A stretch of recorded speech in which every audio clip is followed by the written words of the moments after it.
¿Cómo están arrancando la semana? Espero que bien. Gracias por estar con nosotros y en compañía siempre del canal 5 Días, también con nuestro periódico hermano El Independiente, brindándoles todas las informaciones que usted necesita tener siempre al inicio de la semana.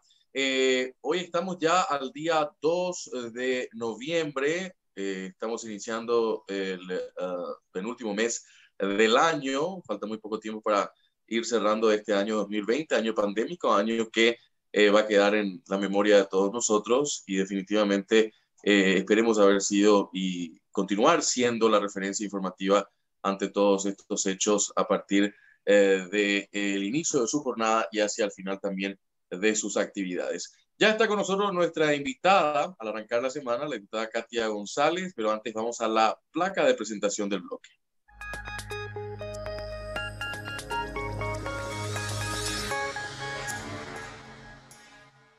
González, ¿cómo está? Buen día, buen inicio de semana. Muy buen día, ¿cómo está Juan Pablo? A vos y a todo el equipo ahí de 5 días. Acá súper bien. Muchísimas gracias. La he visto en una peluquería el fin de semana leyéndole una carta al presidente. ¿Cómo estuvo eso? Estuvo bien, acá no me ves churrísima. Por supuesto, los cumplidos siempre están ahí. Muy presentable siempre usted, diputada. Ahora, de todas maneras, ¿qué es esta idea suya de dedicarle algunas cartas al presidente? Tengo entendido que ya incluso se ha formado un libro al respecto. ¿Con acuse de recibo las misivas o no?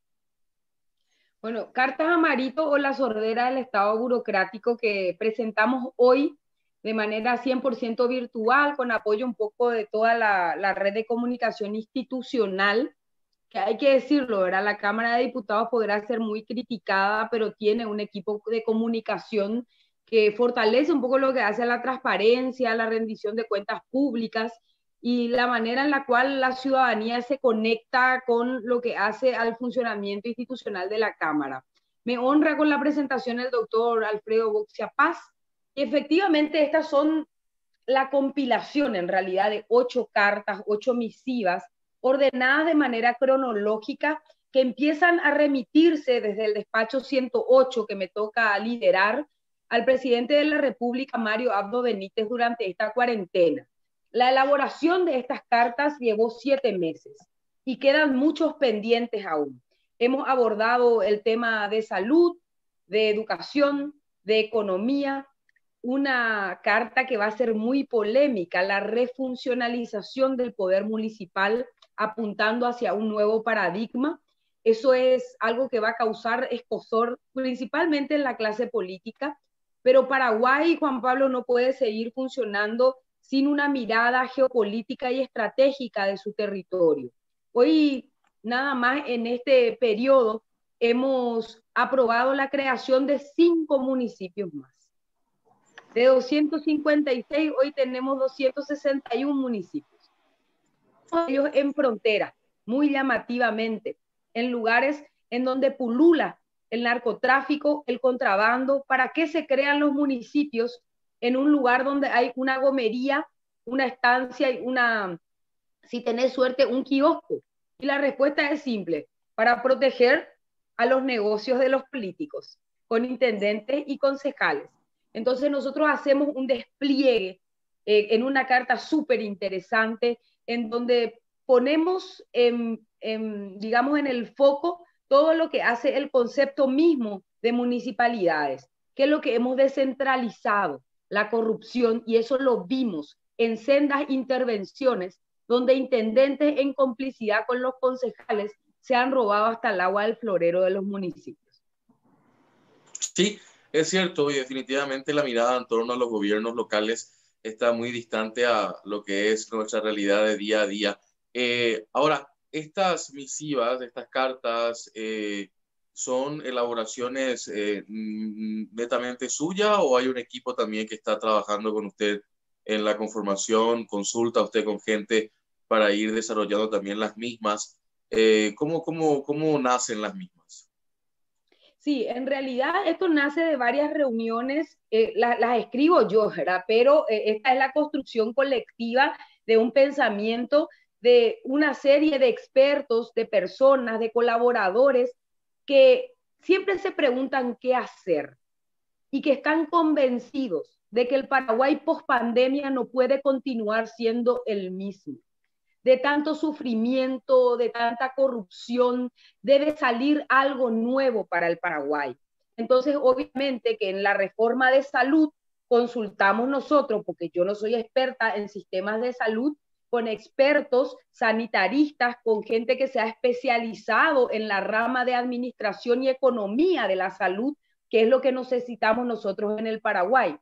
El espejo de referencia es el modelo de sistema de salud uruguayo, donde nosotros planteamos básicamente, en primer lugar, la separación de lo previsional de lo sanitario. En segundo lugar, convertir al Ministerio de Salud en un órgano rector. No puede continuar siendo juez y parte. En tercer lugar, una cotización o una financiación única de nuestro sistema de salud y una separación de lo que podemos considerar enfermedades catastróficas, porque hoy están todas mezcladas, todos mezclados los tantos, entonces cuesta mucho que funcione como debería, justamente por la falta de mirada estratégica. ¿Cómo el Estado, siendo el mayor comprador probablemente de insumos, tanto medicamentos como elementos de bioseguridad, va a comprar un barbijo en IPS por 5.000, en el Ministerio de Salud por 10.000, en los consejos locales de salud por 30.000? ¿Acaso no debería ser una fortaleza el hecho de ser un comprador en escala de medicamentos y de toda una serie de insumos que sirven para que funcione el sistema sanitario? Esas son las cosas que se plantean. También se habla de ética médica, del funcionamiento paciente médico, de cómo elegimos los servicios, de cuáles son los procesos universales que se deben respetar, cuáles son los lujos que no debe cubrir el Estado, sino el ciudadano por su cuenta. Diputada, tengo que hacer una pausa de un minuto y a la vuelta me gustaría seguir ahondando en detalles. Tenemos dos bloques más también para seguir hablando sobre esto, porque me parece interesante. Siempre cuando nos toca hablar, también vemos que esto, por lo menos en papel, resiste todo y es todo muy lindo, pero en la práctica y en terreno, la política diaria es muy distinta. Usted me imagino que es la piedra en el zapato de grupos corporativos que han cooptado la política y la política bien entendida, que es el servicio a la gente, es el altruismo más grande que puede existir para todo hombre que se dedica a la política, pero en el Paraguay está muy distorsionado ese concepto. Entonces, a la vuelta de la pausa, ahondamos más detalles un poco en esta idea, ¿sí?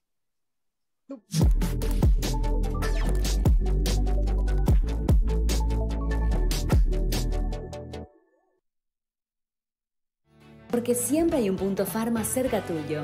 Yo elijo Punto Pharma. Porque tenemos más de 330 sucursales en 100 localidades en todo el país. Yo elijo Punto Pharma. Porque te ofrecemos los mejores descuentos y servicios. Yo elijo Punto Pharma. Yo elijo Punto Pharma. Gracias por elegirnos y ser parte de esta gran familia.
Invertí en tiempo para vos.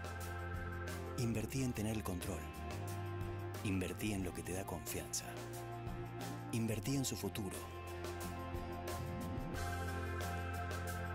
Invertí en nuevas oportunidades. Invertí en trato personalizado. Invertí en vos mismo.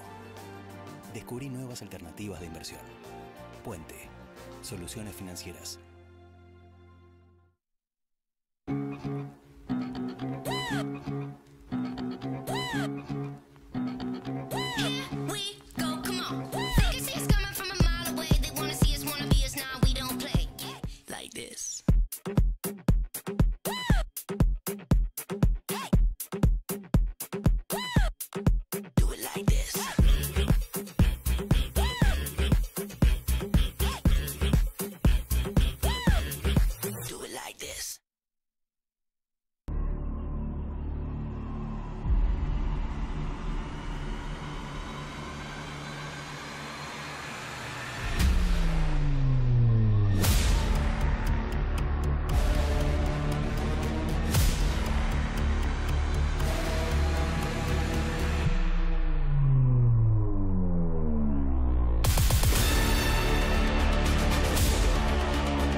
Abrí tu cuenta digital en Interfisa Banco desde donde estés, sin necesidad de ir hasta una sucursal, con facilidad y seguridad. Descarga la app y disfruta ser un cliente digital, realizando todas tus operaciones y pagos en líneas. Interfisa Banco, tu banco a tus órdenes.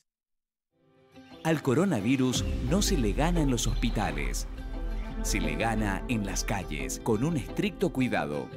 Respeta el distanciamiento social. Usa tapabocas. Lavate las manos con frecuencia. Evita las reuniones sociales. Esto puede hacer la diferencia entre la vida y la muerte. Si tenés que salir, hacelo responsablemente, para que mañana podamos disfrutar de nuevo de la compañía de nuestros seres queridos. Es un mensaje del Gobierno Nacional, con el apoyo de la entidad binacional Yacyretá. En el Banco Continental sabemos que es momento de estar unidos y apoyarnos. Por eso...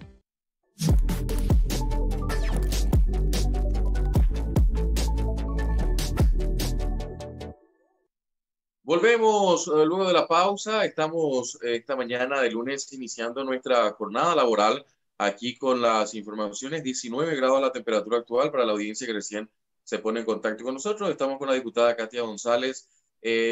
El tema del día nos convoca a hablar un poco sobre el tema de la chapa presidencial para los comicios del 2023. Pero eso quiero dejar para el último bloque, ya que estamos hablando un poco del libro también que está presentando, unas cartas al presidente. Muy, muy raro en nuestra clase política encontrar estos materiales. Normalmente se hacen dentro de las plataformas de los partidos políticos, pero iniciativa de un parlamentario como tal, yo no recuerdo en estos años de tanta democracia que tenemos, más de 30 años de democracia, muy poco ejercicio en este sentido, y la diputada Katia González lo está haciendo. Ahora, le decía, diputada, que antes de ir a la pausa, en papel aguanta todo y resiste todo, pero en la práctica y en el día a día es muy difícil con la clase política que tenemos. De manera general, hay algunas excepciones que se dan, pero en el trabajo corporativo ha de ser muy complicado, ¿no? Y es complicado. Sin embargo, mi papá a mí siempre me enseñó que uno tiene que hacer su parte nomás en el mundo, ¿verdad? Con que uno cumpla esa parte que te toca realmente desarrollar, y eso es lo que estamos haciendo. No obstante, no nos hemos quedado tranquilos.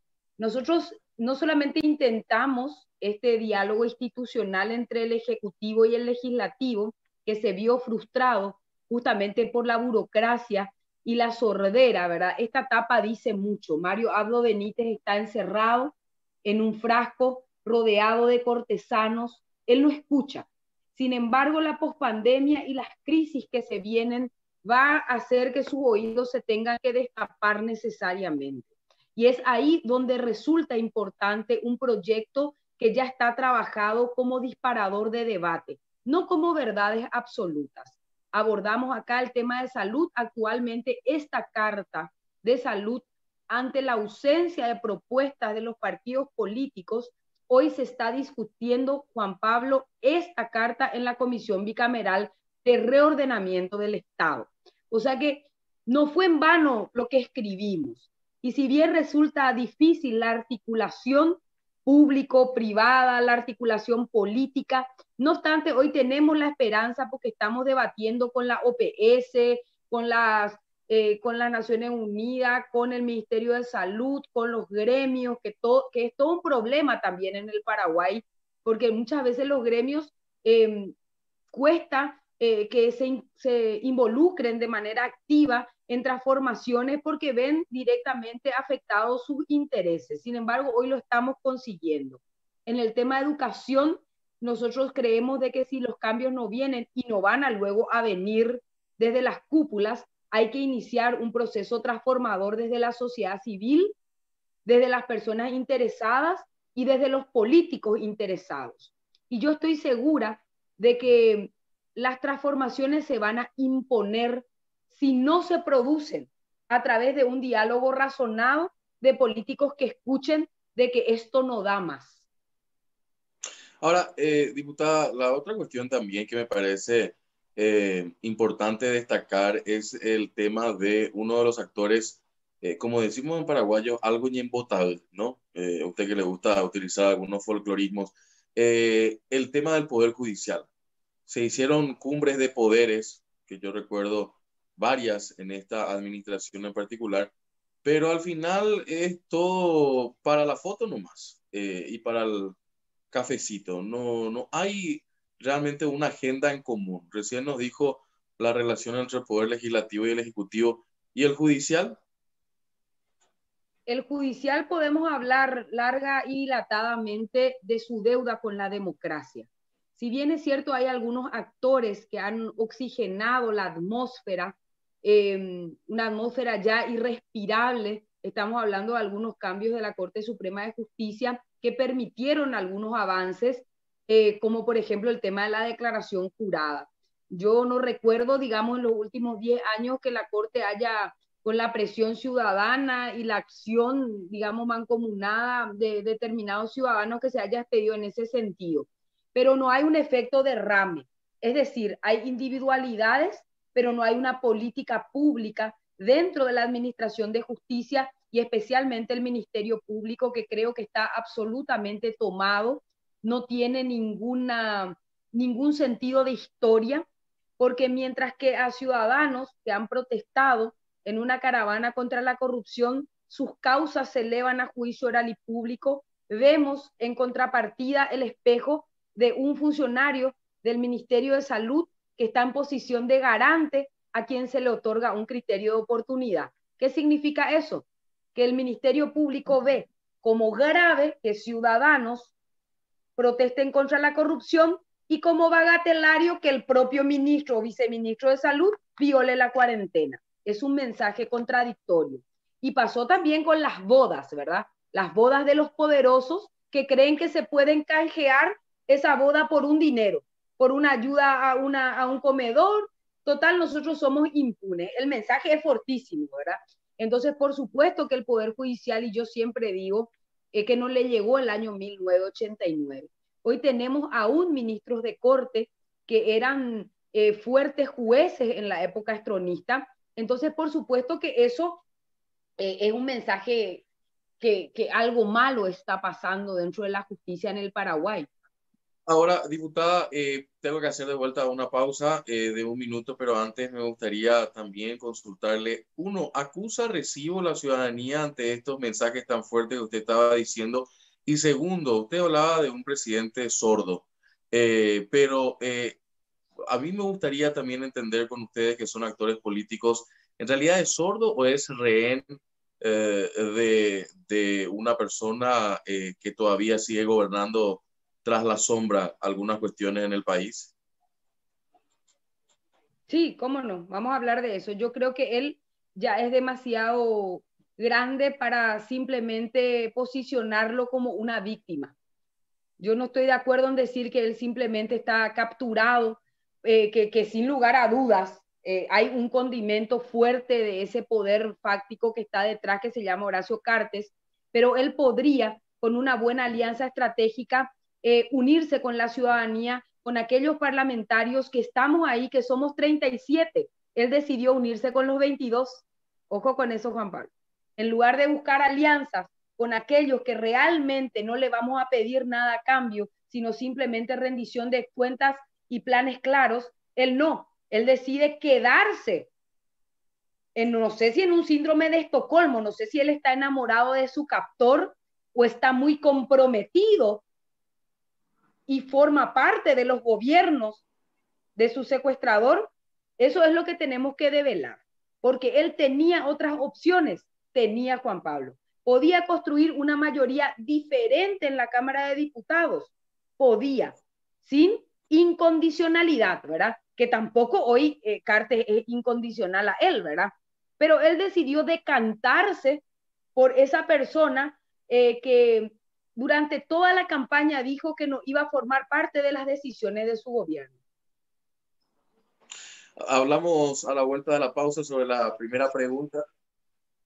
Seguimos sin corte. Muy bien. Gracias, Ale. Entonces, diputada, le preguntaba lo del tema de la cuestión de si la ciudadanía acusa recibo. Antes de preguntarle un poco sobre esta decisión que ya se hizo público, creo, no sé, usted nos va a confirmar si realmente es así, sus intenciones para el 2023, pero ¿acusa a la ciudadanía recibo de estas injusticias? Yo creo que hay una conciencia social alta, de que hay sectores que están trabajando hace mucho tiempo desde distintos frentes.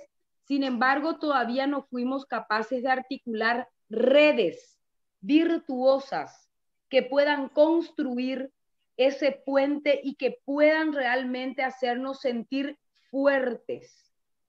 Entonces hay mucho egoísmo también en la sociedad civil, hay mucha angustia también hoy en el ámbito de las prioridades, ¿verdad? Hoy la gente está pensando en sobrevivir, ¿verdad?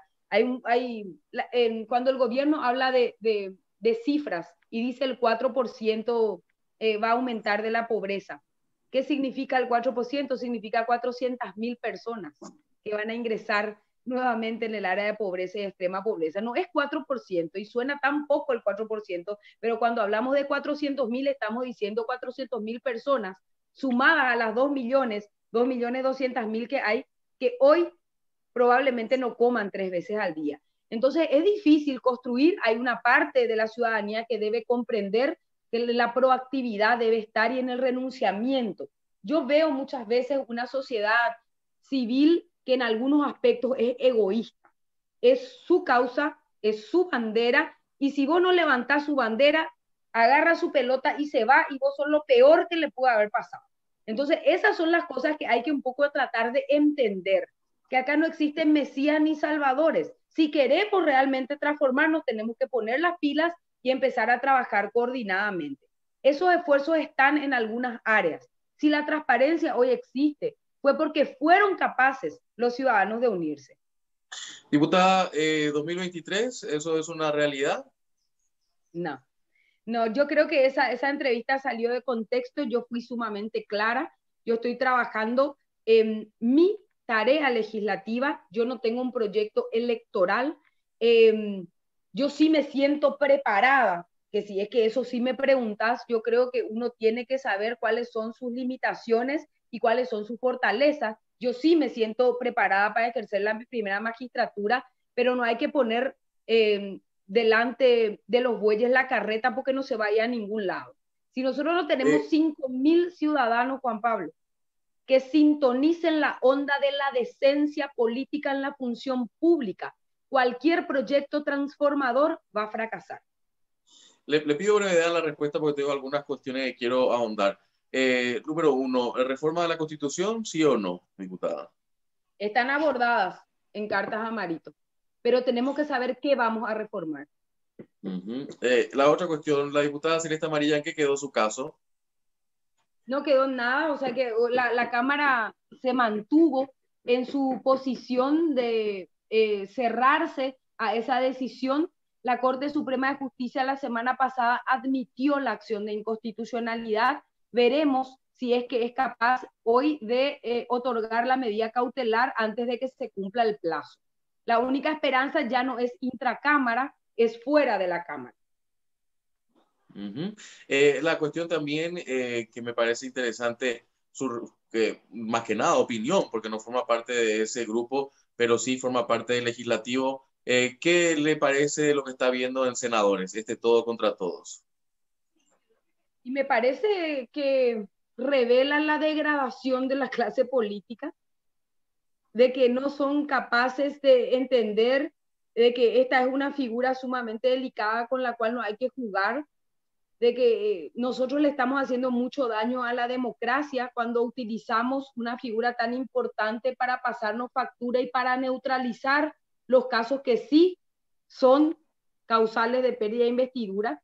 Me parece cobarde lo que está haciendo el Senado, porque si en un primer momento se manifestó más a la altura de las circunstancias en el sentido, digamos, de tratar su función constitucional de ser jueces de sus pares, que hoy saquen la nalga de la jeringa y digan que necesitan una reglamentación cuando el artículo 45 de la Constitución Nacional es claro.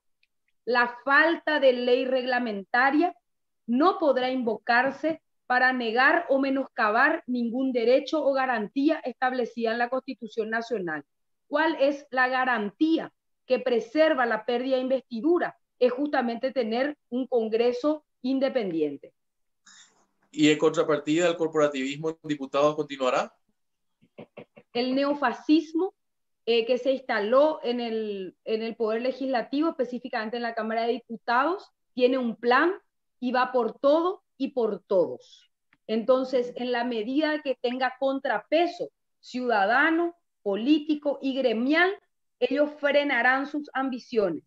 En la medida que se le deje libre la cancha, llevarán adelante el plan, y ese plan no solamente significa neutralizar a la oposición crítica del Congreso, meter miedo y perseguir institucionalmente, Juan Pablo. Utilizar todas las instituciones. Acá se nos va a inventar procesos fiscales, porque esa es la avanzada autoritaria. Se nos va a inventar un montón de cosas que hoy ya están ciertas. Diputada, ¿dónde se consigue su libro? Editora Intercontinental. Alejandro Gatti me regala su sello, como siempre es el quinto libro que lanzo con él, y realmente creo que a partir de hoy está en todas las librerías del país. No obstante, nosotros tenemos también una parte como aporte de la discusión académica, y te vamos a hacer llegar un ejemplar, Juan Pablo, vos, y también para sortear a la audiencia. Gracias, diputada Katia González. Éxitos en sus funciones y que tenga una excelente semana. Muchas gracias, Juan Pablo. Te mando un cariño. Igualmente, vamos a la pausa. A la vuelta de la pausa estamos con nuestro próximo invitado. Sigan con nosotros y mientras tanto sigan informándose en nuestras plataformas digitales.